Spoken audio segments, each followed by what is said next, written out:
Hi students. तो आज हम बात करेंगे 2026 से 27 के अंदर फॉर्म फिलअप किए जा रहे हैं, लेकिन जो स्टूडेंट्स 2025 से 26 का फॉर्म भर चुके हैं, जिनका पेमेंट स्टेटस रिजेक्टेड आ रहा है पीएफएमएस से, तो उनकी स्टूडेंट्स की आज हम बात करेंगे कि उनका पेमेंट क्यों अटका हुआ है और कैसे आएगा।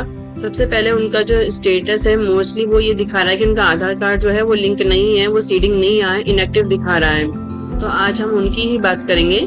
सबसे पहले हम ये देखते हैं कि उन लोगों का स्टेटस इस तरीके का दिखा रहा है। उनके मोस्टली स्टेटस में ये शो हो रहा है कि payment file rejected at PFMS rejection reason उसने क्या बताया कि उनका आधार कार्ड जो है वो सीडेड नहीं है या फिर वो इनएक्टिव है। तो आज हम बात करेंगे उसी बारे में। तो आइए शुरू करते हैं हम। तो सबसे पहले जैसे उनका आधार कार्ड जो है वो डीबीटी से लिंक नहीं है, वो इनएक्टिव है, तो इस तरीके से रिजेक्शन का मोस्ट कारण ये रहता है कि उनका आधार कार्ड जो है वो बैंक से इनएक्टिव हो गया है। जिन लोगों ने रिन्यूअल का फॉर्म भरा था वो फर्स्टली तो एक्टिव था पहले साल में और अब वो इनएक्टिव हो गया है, तो उनको इस साल भी वापस से चेक करना पड़ेगा। यदि पीएफएमएस जो है वो डीबीटी से ट्रांसफर के लिए आपका अकाउंट लिंक नहीं होता है तो वो रिजेक्ट कर देता है, वो पेमेंट फेल दिखाता है आपका, इसलिए फाइल आपकी रिजेक्ट हो जाती है। तो हमें मोस्टली आपका यदि सारे स्टेटस यदि आपके यस हैं, जैसा कि इसमें दिखा रहे वेरिफिकेशन बाय स्कूल से भी आपका यस हो चुका है, वेरिफिकेशन डिपार्टमेंट भी आपका यस है, डुप्लीकेशन जो है आपका वो नो है, स्कॉलरशिप अमाउंट जो है पीएफएमएस से वो यस हो चुका है और आपकी फाइल जब रिजेक्ट हो गई है तो आपको मोस्टली अपना आधार कार्ड जो है वो बैंक स्टेटस का लिंक है वो आपको चेक कर लेना है वापस से एक बार फिर से। रिन्यूअल यदि कर रहे हैं, आपका फाइल रिजेक्ट हो गया है, तब भी आपको वापस चेक करना पड़ेगा, क्योंकि पहले साल में आपका वो रिजेक्ट नहीं हुआ था क्योंकि वो एक्टिव था, और दूसरे साल में वापस से यदि इनएक्टिव हो गया है तो आपको मोस्टली ये काम करने पड़ेंगे, जो कि हम पॉइंट्स में आपको बताएंगे। सबसे पहले आपका जो आधार कार्ड सीडिंग स्टेटस है वो आपको चेक कर लेना है। सबसे पहले आपको अपना वेरीफाई आधार लिंक स्टेटस चेक करना है। एनपीसीआई की जो वेबसाइट है आप उस पर भी चेक कर सकते हैं, नेट बैंकिंग के थ्रू भी आप चेक कर सकते हैं।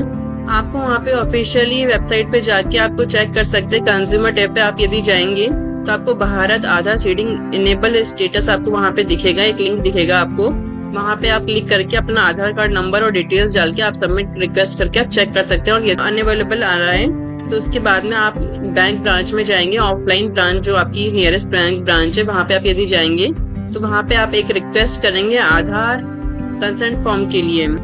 उसके बाद में आप अपनी बैंक अकाउंट डिटेल्स, आधार नंबर और मोबाइल नंबर जो आपका है, जो आपने वहाँ पे सबमिट करवाया मोबाइल नंबर आपका, वो आप उसमें फिल करेंगे। अच्छे से आप पूरा डाटा चेक कर लीजिएगा। उसके बाद में एक सेल्फ अटेस्टेड फोटोकॉपी आपके आधार कार्ड की आपको वहाँ पे लगानी है, उसको साथ में अटैच करना आपके फॉर्म के, और आप अपने बैंक में आप उसे फॉर्म को सबमिट कर देंगे। उसके वेरिफिकेशन के बाद में आपको 1 से 5 दिन के अंदर वो स्टेटस आपका ओके हो जाएगा, एक्टिव हो जाएगा वो।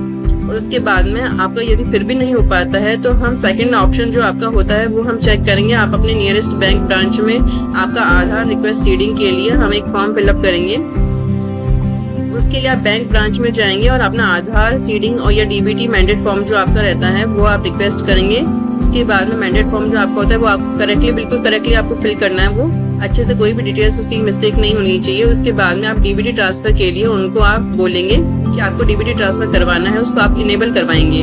उसके बाद फॉर्म अच्छे से फिलअप करने के बाद में उसमें जो रिक्वायर्ड डॉक्यूमेंट्स है वो आप साथ में अटैच कर देंगे। उसके बाद में आप उसे बैंक में आप उसे फॉर्म को सबमिट करवा देंगे और उनसे जरूर पूछ लीजिएगा कि आपको आधार सीडिंग स्टेटस जो एनपीसीआई मैपिंग है वो आपकी एक्टिव करवानी है आपको।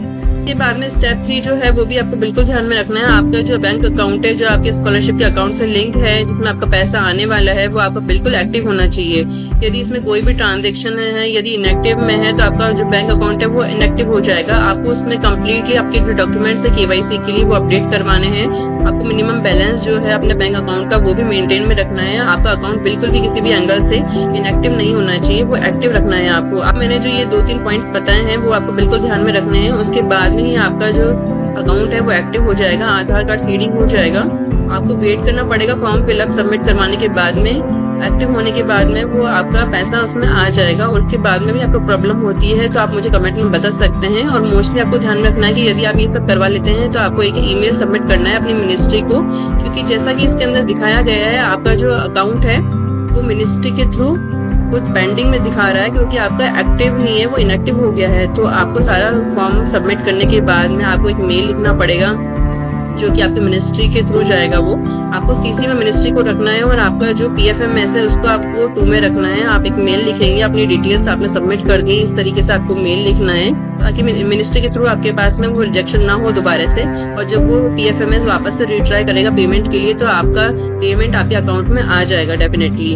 इसके लिए आप बिल्कुल अपना जो डॉक्यूमेंट्स है वो आप फिलअप कीजिए, सबमिट कीजिए, अटैच करके आप अपना बैंक ब्रांच में आप उसे एक्टिव करवाइए। तो आपको कोई भी प्रॉब्लम होती है तो आप हमें कमेंट कीजिए, बताइए, हम आपकी प्रॉब्लम को जरूर सॉल्व करेंगे। और आपको फिर भी कुछ भी समझ में नहीं आता है तो आप हमें कमेंट में बता सकते हैं। आज के लिए बस इतना ही। आप हमारी वीडियो को लाइक कीजिए, शेयर कीजिए, सब्सक्राइब जरूर कीजिएगा। हम आपकी प्रॉब्लम जरूर सॉल्व करेंगे। आज के लिए बस इतना ही। Thank you, bye students.